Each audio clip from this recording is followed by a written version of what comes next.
베드로가 욥바에 있을 때였습니다. 제6시 기도하러 지붕에 올라갔다가 환상을 보게 되는데,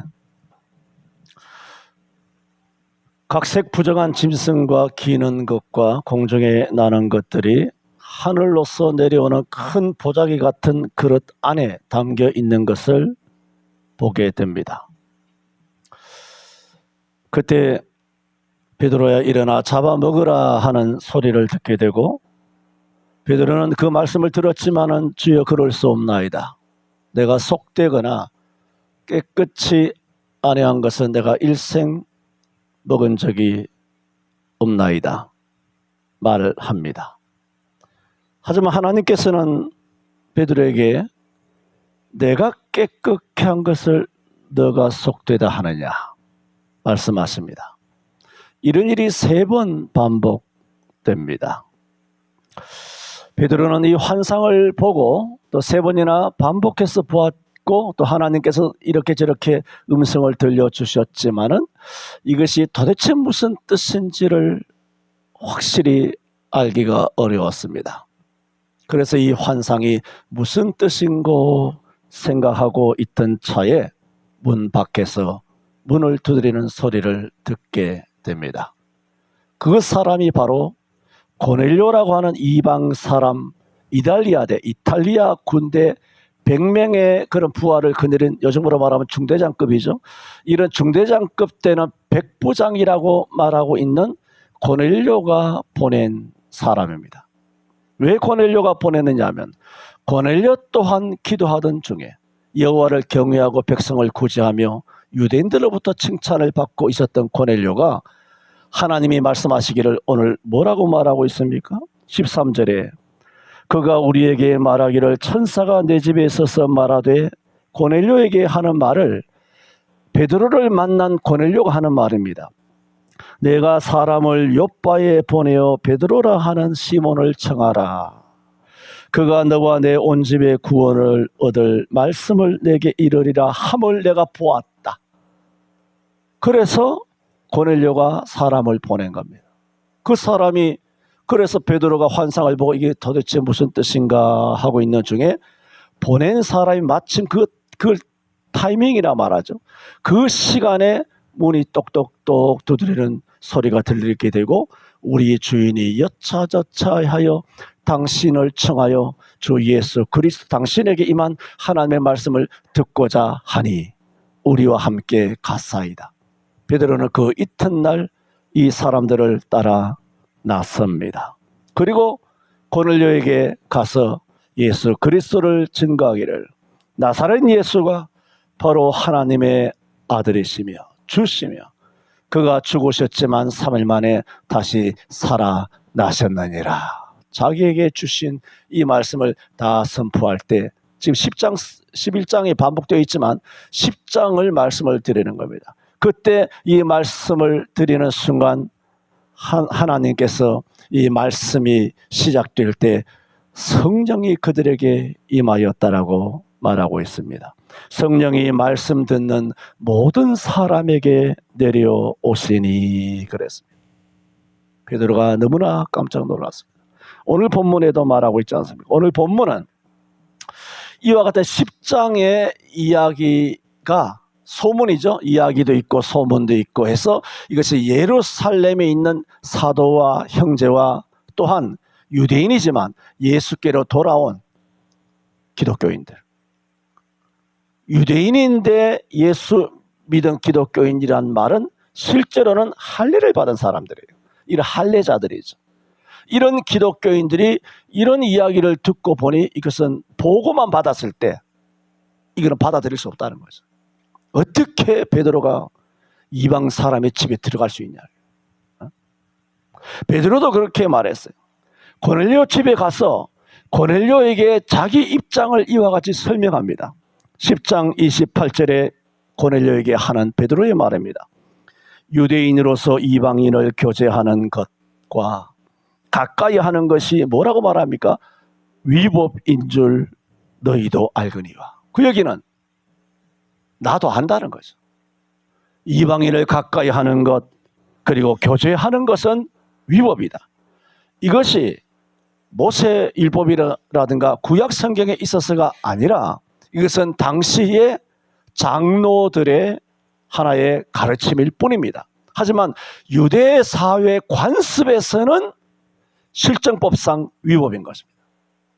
왜 우리가 이 땅에 살면서도 하나님의 법이 있지만은 뭐 흔히 말하는 입틀막법에 언론 독재하는 재갈을 먹이는 이런 악랄한 독재자들의 그런 법이 있지 않습니까? 이런 법들이 어쨌든 상존하고 있는 것처럼 이것은 세상 법이 아니라 유대 사회, 종교적으로 하나님을 믿는 유대 사회에서 있는 법으로서 이방 사람과 교제하는 것은 대단히 위험한 것입니다. 그래서 베드로는 이미 성령 충만 받아서 유대인이나 혹은 헬라인이나 남자나 여자나 주인이나 종이나 그런 차별 없이 그런 걸림 없이 누구나 그리스도 안에서 자유함을 얻는다는 사실을 성령 충만 받은 이유잖아요. 바울이 지금 베드로가 성령 충만 받았음에도 불구하고 유대인으로서 계속 자라왔던 그 관습, 우리가 어렸을 때부터 계속 지내왔던 제사 문화, 이런 걸 끊기가 쉬운 게 아닌 거죠. 그래서 하나님의 환상을 보고 또 하나님의 음성을 듣고 그 사람과 가기를 두려워하지 말라 하여 그 사람을 따라왔고 고넬료 집에 왔는데 첫 말이 뭡니까? 이 말을 하고 있는 겁니다. 우리가 유대인으로서 이방인을 교제하는 것과 가까이 하는 것이 위법인 줄 나도 알고 너희도 알거니와. 그렇다는 거죠. 그런데 뭐라고 말합니까? 하나님이 내게 지시하사 아무도 속되다 하지 말라 하시기로, 그런 뜻이죠. 하나님이 말씀하시기를 아무나 유대인을, 이방 사람을 속되다 하지 말라 하시기로 내가 왔다는 거죠. 이게 무슨 말씀입니까? 내 마음은 오고 싶지 않았다는 겁니다. 내 마음은 오고 싶지 않았는데 하나님 말씀이니까 어떡합니까? 하나님 말씀에는 순종하는 겁니다. 저는 오늘 장로님의 기도를 들으면서 이해하시죠?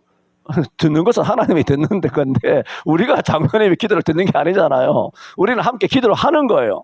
그래서 기도를 우리가 함께 하면서 기도를 듣잖아요. 기도를 들어야 뭐 함께 하는 거 아닙니까? 아멘을 할지 말아야 될지 뭐 아멘 안 할 그런 내용은 없습니다만 여러분도 다 그렇습니다만 오늘 이 강단에서의 장로님의 기도는 그 100% 성경적이에요.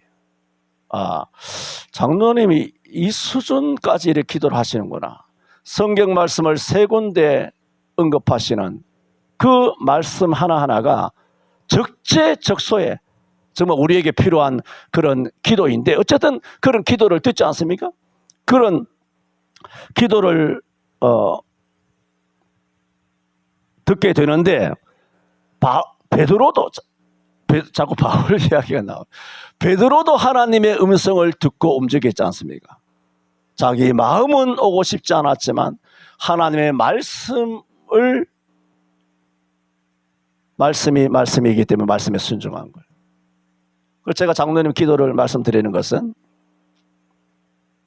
우리가 일상의 삶은 장로님이나 저나 우리 모두가 마찬가지예요. 여러분도 여기 와서 공정기도 하시지만은 여기 섰을 때의 말씀을 전하는 나와 내려가서 사는 나는 다릅니다.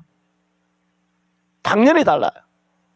여기 서게 되면 뭐 성령께서 여기만 계시는 건 아니지만 여기 계시게 되면 어떻게 되느냐? 성령 안에 우리가 어떻게 되느냐? 정직하게 되고 영이 맑아지게 돼요. 여기가 사실은 진실이에요. 여기가 내려가는 순간은 우리는 거의 거짓되게 살아갑니다. 외식과 위선으로 살아가게 되죠. 그래서 베드로도 지금 말하고 있지 않습니까? 실상은 내 마음은 너희에게 오고 싶지 않았다. 그러나 하나님께서 강단에서 말씀하시니 내가 어찌하리요 하고 왔다는 거 아닙니까? 베드로가 이렇게 된 것처럼 저와 여러분도 이렇게 살아야 합니다. 우리는 일상 교회 밖에 나가 살다 보면 내 마음과 하나님의 마음이 달라요. 성경 말씀대로 절대로 못 살지 않습니까? 마음이나 생각이나 판단이나 시기나 질투나 부러움이나 열등감이나 혹은 교만이나 온갖 백인백색의 생각들이 그냥 흙탕물처럼 널뛰게 하고 있어요. 우리 심령에. 그랬을 때 베드로가 지금 뭐 하고 있습니까? 기도하는 시간 아니잖아요. 지금 딱 와서 하는 얘기가 내 마음은 그렇지 않지만 하나님 말씀하시니까 왔다. 이런 오늘 장로님 기도하신 건 순종이 제사보다 낫다는 말씀이죠. 이런 순종하는 우리가 되어야 합니다. 자주 말씀드렸지 않습니까? 우리가 세상에 나가서 살다 보면 이 말씀이 생각나는 줄 압니다. 이 목사가 성경을 엄청 읽고 하지만 나가서 살면 성경이 생각이 안 납니다. 생각이 안 나요. 밥 먹기 바쁘고 뭐 일하기 바쁘고 뭐 할 때도 바쁘지만 이 사람한테도 그런 얘기를 했어요. 옛날에 20대에 신학대학을 입학해서 그때 뭐 기도한다고 뭐 이 산 저 산 뛰어다니고 뭐 금식하고 철학 이럴 때 약 10년 정도 30살까지는 이 사람한테 그런 얘기했죠. 어떻게 기도했는지 아냐? 전도사로서 본문을 읽고 또 성경을 읽다가 참 알기 어려운 말씀이 있어요.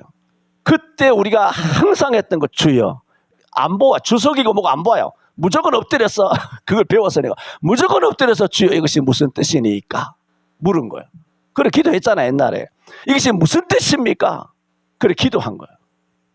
또 말씀을 준비하면 이 본문을 읽고 나서는 주여 이 본문에서 주시는 말씀을 내게 보여주옵소서.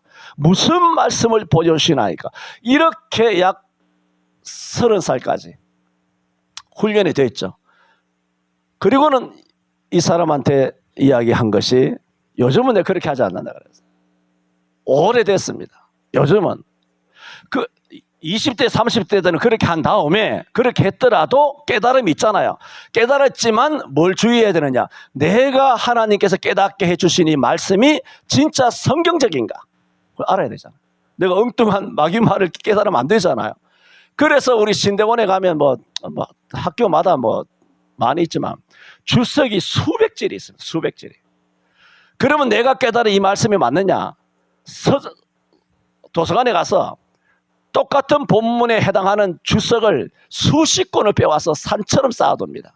그 본문만을 계속 찾아보죠. 이 책에서는 뭐라고 말하고 이 책에 그래서 수십 권을 원어와 함께 다 찾아봅니다. 그렇게 해서 어떻게 되나요? 훈련이 어떻게 되나요? 이렇게 수천 번 반복되면 그때부터 주석을 안 보게 되죠. 어떻게 보느냐? 말씀을 주시면 아 이게 하나님 말씀이 맞구나. 훈련이 되는 거잖아. 영적인 지식이 쌓이게 되죠. 그렇게 해서 하나님의 말씀을 마치 도끼자루로 바늘을 만든다 그러지 않습니까? 도끼를 갈아서 바늘을 만드는 것처럼 그렇게 정련해요. 재련해요. 그렇게 해서 되는 것이 뭐냐 하면 그게 목사의 과정이에요. 그런 된 다음에는 오래전부터 어떻게 하냐면은 그렇게 기도하지 아니하고 그냥 성경을 쭉 본문을 일주일 전에 본문에 나가거든요. 일주일 전에 장로님한테 본문을 이렇게 보내요. 밥 먹다 보면 본문을 장로님한테 간다고. 본문이 가지만 여러분 본문을 한번 보세요. 여러분이 챗GPT든 아니면 그록이 되었든 제미나이가 되었든 무엇이든지 간에 내가 본문을 정한 그 본문을 가지고 집어넣어 가지고 전 세계 어떤 주석이든 해석이든 논문이든 그 성경 본문을 집어넣어 가지고 예를 들어 사도행전 11장 1절에서 18절 막을 수 없는 하나님 이런 제목으로 설교를 한번 만들어 봐 했을 때 이 목사가 설교를 준비한 것에 대하여 10%라도 비슷한 것이 나오면 내가 짜장면을 사줄게.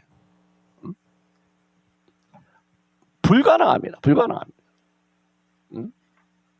있을 수가 없죠. 왜 있을 수 없냐? 자주 말씀드리지 않습니까? 이 목사가 설교를 준비하기 전까지 이 목사도 준비하기 전까지는 모르던 말씀을 지금 하고 있는 거예요. 왜?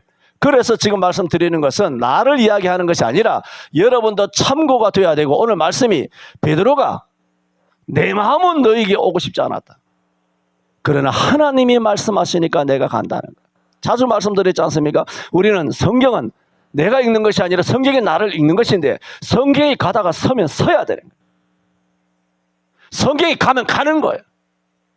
이게 오직 성경으로 이게. 물론 목사의 메시지와 가르침이 성경적일 때 하나다. 많이 말씀드렸지 않습니까? 성경이 아니에요. 얼마 전에 또 말씀드립시다. 말씀 나와서. 내가 안 좋아하는 그 목사입니다만, 저기 남영동에 있는 어떤 교회 목사인데, 세월호가 전 10년 됐습니까? 갑자기 왜 쇼츠가 이렇게 알고리즘 때문에 뜨잖아요. 뜨는 것 때문에 지난주에 살짝 봤어. 별로 좋아하는 인간도 아닌데 살짝 봤어. 세월호가 10년 됐습니까? 뭐 20년 됐습니까? 웃기는 얘기죠. 그런 세월호 배 사고 나가지고 사람이 죽었는데 3주기였어. 그거 뭐 3주기가 뭐야? 3년 돼서 죽은지. 3년이 됐는데 아무 교회 목사가 고래고래 고함 지르면서 왜? 욕을 엄청 먹은 거야. 교회에서 세월호 3주기 무슨 찬양, 연극, 무슨 세미나 이런 걸 한다고 많은 사람들로부터 엄청난 집중 포화를 받은 것이 상처가 된 거지. 그렇게 쇼츠로 아주 틀어놓은 거야. 교회 안에서는 교회 말만 해야지. 교회에는 성도들마다 생각과 사상과 지역과 스펙트럼이 다 다른데 여기서 우익이니 좌익이니 공산주의니 민주주의 이야기하면 교회가 안 무너지겠냐? 교회 안에서는 교회 예수 이야기만 하라고 막 고함을 지르면서, 남은 고함 지른다 하지 마세요. 그 인간도 고함 지르는 거 처음 봤어요. 막 고함을 지르더라고. 자, 오늘 한번 보셨습니까? 뭐야? 아, 보셨구나. 그런데 내가 그걸 보고는, 그러면 교회 안에서 교회 이야기만 해야 된다면서 왜 세월호 3주기 기념을 왜 하는데? 웃기잖아요. 그게 예수 이야기야? 교회 이야기야? 지는 하고 싶은 대로 다 하고, 빨갱이 이야기하고, 빨갱이 좌파 교수들 불러가지고, 한성신학대학 불러가지고, 이렇게 다 불러가지고 세미나하고 음악하고, 뭐 아이들 그 많은 젊은 청년들에게 좌파 사상을 가르쳐 주면서 지는 하고 싶은 대로 다 하고, 기독교적인 보수 우익의 목사가 성경적으로 한마디 하면 입을 갖다 막으려고 하는 이재명이랑 그 성씨가 같은가 모르겠습니다만 하는 그 종특이라 그러죠. 그 종자가 가지고 있는 특성이 어찌 그리 닮았는지. 이 새끼가 마귀 새끼가 아닌가? 뱀 새끼가 아닌가? 그러면 왜 세월을 왜 끌고 들어왔는데 교회 안에? 네가 하는 것은 그러면 거룩한 것이야? 비난받으니까 아주 뿔이 나는 거 아니야?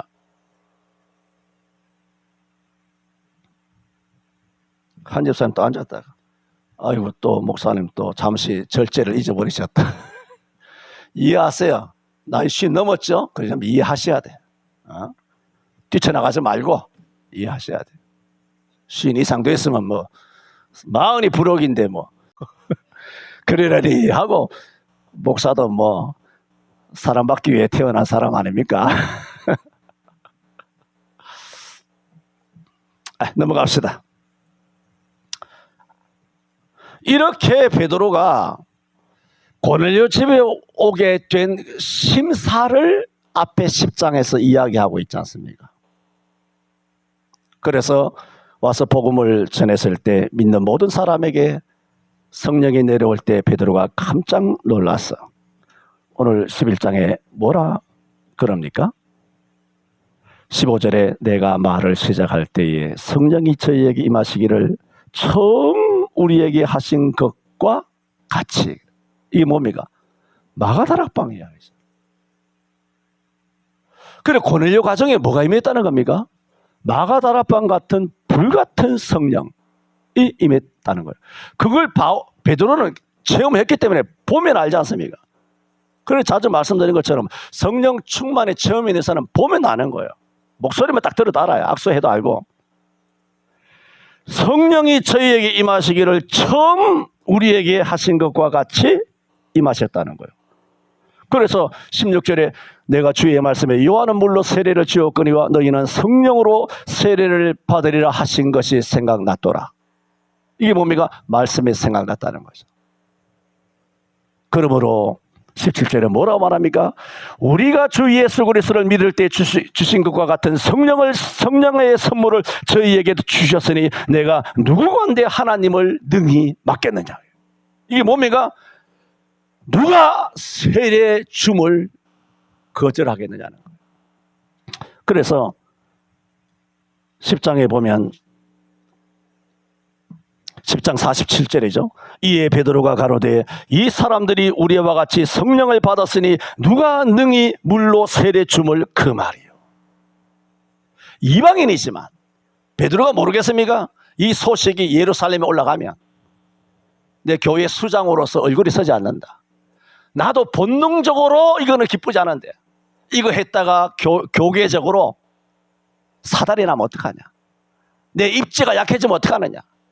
교회에 빨갱이도 있고 우익도 있는데 하나님 말씀 바로 전했는데 성도가 상처받았으면 나가면 어떡하냐. 온갖 생각이 없겠습니까? 그랬을 때 어떻게 해야 되나요? 진짜 목사라면 하나님의 말씀을 그대로 전해야죠. 내 마음은 안전하고 싶어요. 내 마음은 이혼한 사람 앞에서 이혼하지 마라. 낙태한 사람 앞에 낙태하지 마라. 11조 안 하는 사람에게 도둑놈이다. 이 말을 하면 기분 좋을 사람이 어디 있습니까? 내 마음은 안 하고 싶어요. 그러나 진짜 하나님의 사람은 어떻게 한다? 사람 마음이 아니라 하나님께서 말씀하셨으면 너희는 물로 세례를 받았거니와 그러나 이후로는 성령으로 세례를 받으리라 하시는 말씀이 떠오르는 순간 누가 능히 이 이방인, 개같이 여기는 이방인에게 세례 주는 것을 거부하게 되자는 거예요. 세례 주어야 한다는 거예요. 세례 준 적이 없거든.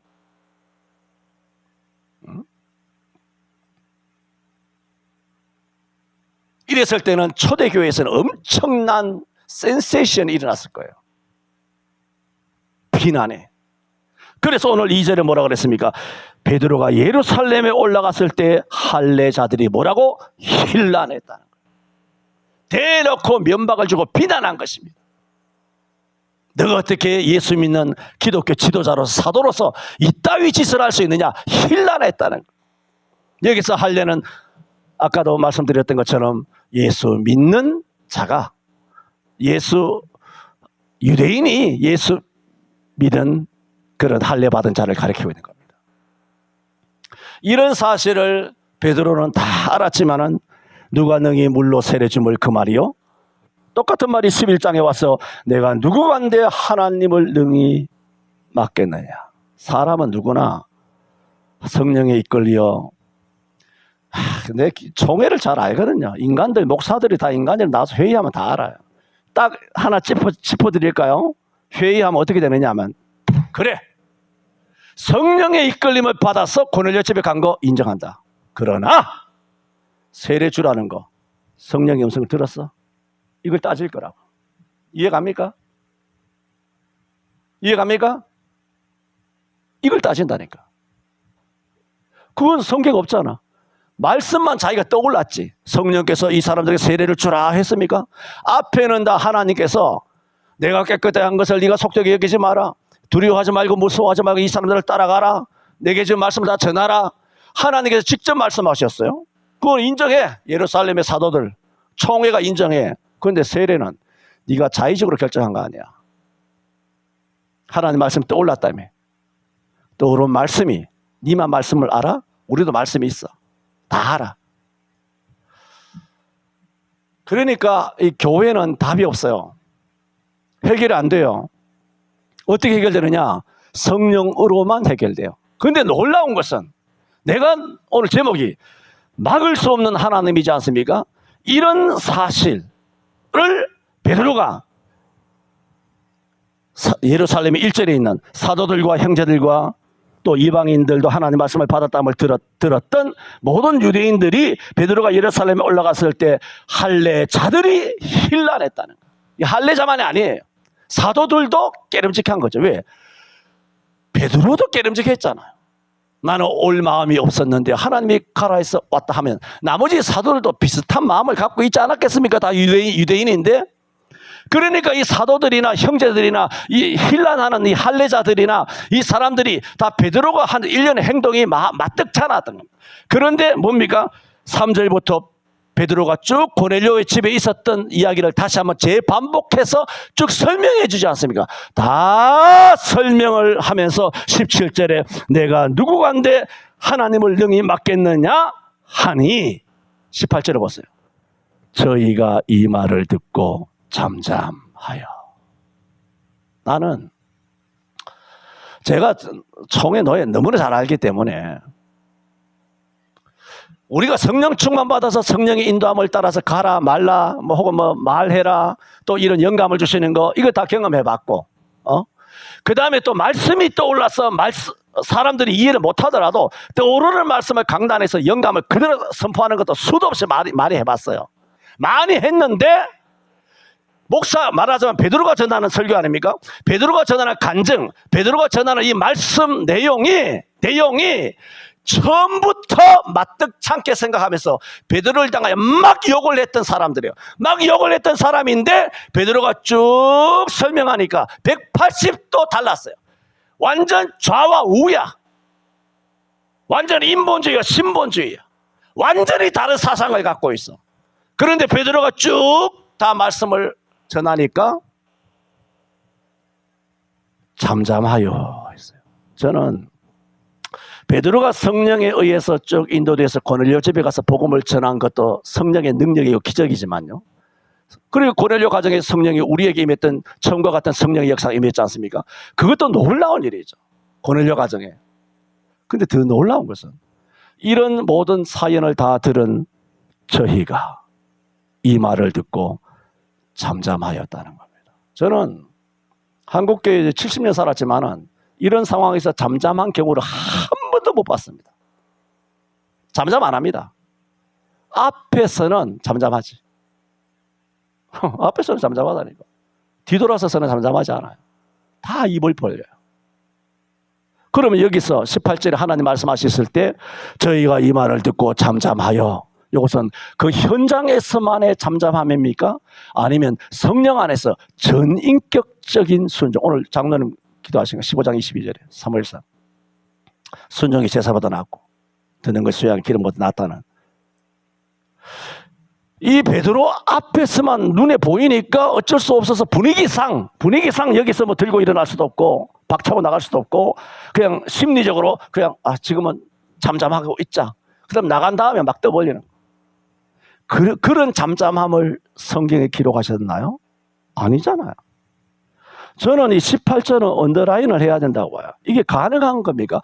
저는 성령 충만도 이런 것도 다 경험해본 70년 된 목사지만은 저는 이 18절을 읽으면 이거 본 적이 없거든요. 병치라고 귀신 떠나고 이런 거 많이 봤어요. 많이 보셨잖아요. 병도 치료하고 다 경험도 있고 하지만은 저희가 전혀 생각이 정반대예요. 완전 정반대예요. 선과 악이야. 당신이 선이고 난 악이야. 도저히 이해할 수, 믿을 수 없고 받아들일 수 없어. 네가 죽든가 내가 죽든가 해야 돼. 그런 힐난이에요. 비난이 아니에요. 힐난이라고요. 이 죽기 살기로 싸우는 거예요. 이게 힐난은. 유대인으로서는 있을 수 없는 거죠. 그런 엄청난 생각과 사상과 판단, 이게 건너올 수 없는 강을 건너간 거예요, 베드로는.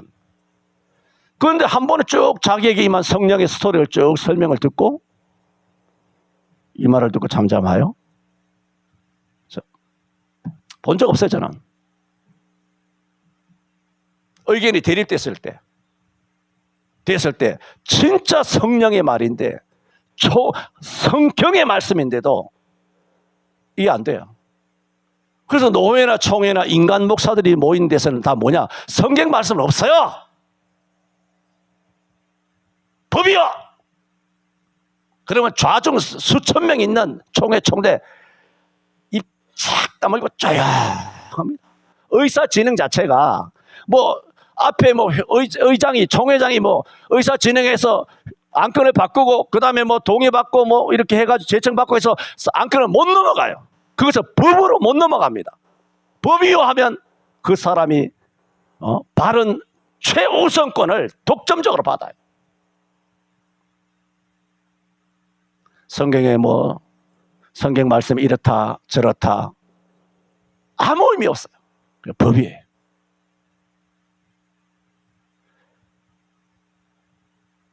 하나님 성령의 감동과 성령의 인도하심에 이와 같이 잠잠하여, 저는 이 말씀을 준비하면서 몰랐던 말씀은 아니지만 이번에 더 충격을 받았어요. 저희가 이 말을 듣고 잠잠하여. 이게 가능한 일인가 이게? 이 키를 하나 더 단다면은 이렇게 잠잠한 것은 은혜죠. 어마어마한 은혜예요. 그런데 이렇게 은혜인데 이 사람들은 실제 어떤 사람이냐? 사도행전이잖아. 이전에 성령 충만 받았던 사람들이, 이 사람들이 다 성령 충만을 경험하지 못한 사람은 이게 안 돼요. 앞에서는 분위기상 동의하는 것처럼 해요. 나가서는 온갖 말을 늘어놓는다고. 그게 완전히 달라요. 그것은 교회를 달리 이 사람들에 대하여 성경은 이렇게 말하고 있습니다. 사도행전 2장 41절 42절에 그 말을 받는 사람들은 세례를 받으며 이날의 제자의 수가 3,000이나 더하더라. 보세요. 최초로 돌아온 베드로의 설교를 듣고 돌아온 이 3,000명을 가리켜 사도행전 2장 42절에는 저희가 사도의 가르침을 받아 서로 교제하며 떡을 떼며 기도하기를 전혀 힘쓰니라 그랬어요.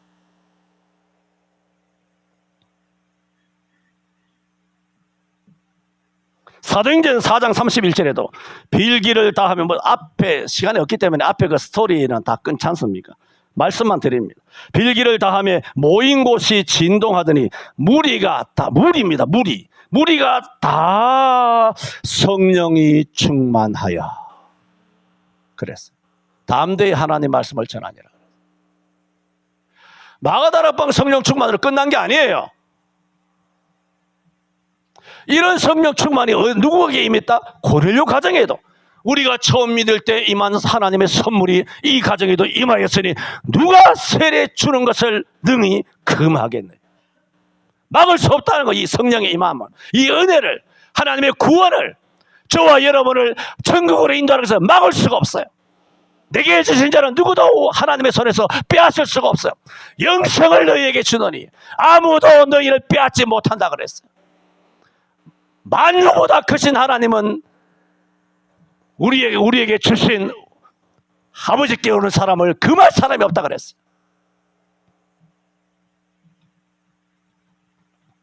저는 크게 두 가지로 말씀을 드렸습니다. 베드로가 성령의 인도함을 받아서 1년에 고넬료 가정에 가서 복음을 전했어요. 이것이 초대 예루살렘이 뭡니까? 다 성령 충만 받은 분들이에요. 엄청난 성령 충만을 받았지만 태생적으로 이방인은 못 받아들이는 거죠. 알지 않습니까? 그런데 베드로가 저렇게 했어. 납득하게. 그래서 얼굴을 보자마자 이 얼굴을 보자마자 힐난한 거 아닙니까? 설명도 하기 전에 힐난한 거잖아요. 2절에 힐난 먼저 하고부터 본 거예요. 그래서 베드로가 가로되 자초지정을 쭉 시간을 얻어가지고, 기회를 얻어가지고, 발언권을 얻어가지고 쭉 설명하며 내가 무엇이간데 하나님을 맡겠느냐. 나는 이게 너무 감동스러워. 저희가 다 잠잠하여 어떻게 했다? 하나님께 영광을 돌렸다. 이게 뭐냐? 이게 예수 믿는 거예요. 항상 전제를 다시 말하면 높아심에 성경일 때. 영상 우상 예배에 잠잠하여. 영상 우상 예배 지난 10년 동안 하면서 온 민족이 잠잠했잖아. 그런 잠잠함은 사탄적인 잠잠함이고, 그거 말고 하나님 말씀 앞에 잠잠함.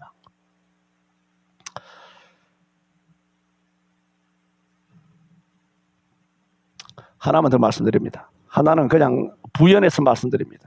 이렇게 성령 충만을 받은 사람은 성령 충만 받아도 생각이 다 달라요. 판단이 다르고 고집도 있고 아집도 있고 태생적으로 굳어진 게 있어요. 안 깨지는 것이 있다고. 베드로도 안 깨진 게 있었잖아. 안 깨진 것이 있단 말입니다. 그런데 성령 충만 받은 사람은 말씀이 임하면 깨어집니다. 성령이 임하면 깨지게 돼 있어. 하나님은 깨어진 사람을 씁니다. 들어보세요. 내가 빨리 말할 테니까. 하늘에 구름이 깨어질 때 비가 줍니다. 햇살이 부서질 때 우리에게 광합성을 일으키며 비타민 D를 생성합니다. 미리 깨어져서 빵이 되게 하시고, 그 빵이 몸속에 들어와서 탄수와 화물은 포도당으로 깨어져 온몸 혈액을 만들고, 단백질은 아미노산으로 깨어져 우리의 근육과 피부와 머리카락을 형성하고, 우리가 먹는 고기나 지방은 지방산과 글리세롤로 깨어져서 우리가 활동하는 이 에너지 원이 되는 것입니다. 요셉은 노예로 팔림으로 옥살이를 통해서 깨어졌고, 모세는 미디안 광야 40년에 깨어졌고, 다윗도 바세바 사건 이후에 눈물로 통곡 회개함으로 깨어졌고, 이사야는 이사 6장에서 우시아 왕이 죽은 다음에 성전에 들어갔다가 성전에 높이 들린 하나님의 영광 앞에 그는 깨어졌습니다. 화로도 안 나여 나는 망할 자로다. 세례 요한도 광야에서 깨어졌습니다. 여러분, 성경에서 깨어졌다 라고 했을 때 그런 의미를 사용할 때는 성령 충만한 사람을 가리킵니다. 하나님 앞에서 겸손하고 깨어진 심령을 말합니다. 네 달이 전가족 성전 기도의 달입니다. 다 깨지시기를 바랍니다. 다 잠잠하게 되시기를 바랍니다. 그걸 위하여 기도하시면서 기도의 날짜를, 성령과 함께 기도하시면서 기도의 날짜를, 이사가는 날짜 받으라는 얘기가 아니라 기도하는 날짜를 잘 계획하셔서, 멈된 교회에서 시편 84편 주의 궁전에서 하루가 다른 날에서 천날보다 나은즉 내가 악인의 장막에 거함보다, 장막 거대한 고래등 같은 악인의 청와대에 거하는 것보다 내 하나님의 집에 문지기로, 가정부로, 무수리로 있는 것이 낫사오니 그랬어요. 반지하방이라도. 저는 막을 수 없는 하나님에 대해서 말씀을 드렸습니다. 기도합니다. 여호와를 경외하는 자에게는 의로운 해가 떠올라 치료하는 광선을 바라리니 저희가 외양간에서 나온 송아지같이 뛰리라 하신 것처럼, 주여, 오늘 우리 서울 성천교회 성도들이 예배하며 여호와를 경외합니다. 의의 태양 되시는 예수님이 우리 마음 가운데 오늘 이 말씀을 통하여 떠올라 우리를 영육간의 죄를 씻어주고 회개하고 약한 육신을 치료하고, 또한 부족한 사람에게 힘과 에너지를 부어주시는, 치료하는 광선을 발하여 주시는 줄로 믿사오니 우리가 외양간에서 나온 송아지처럼 뛰는 역사가 있게 하여 주옵소서. 예수님 이름으로 기도하옵나이다. 아멘.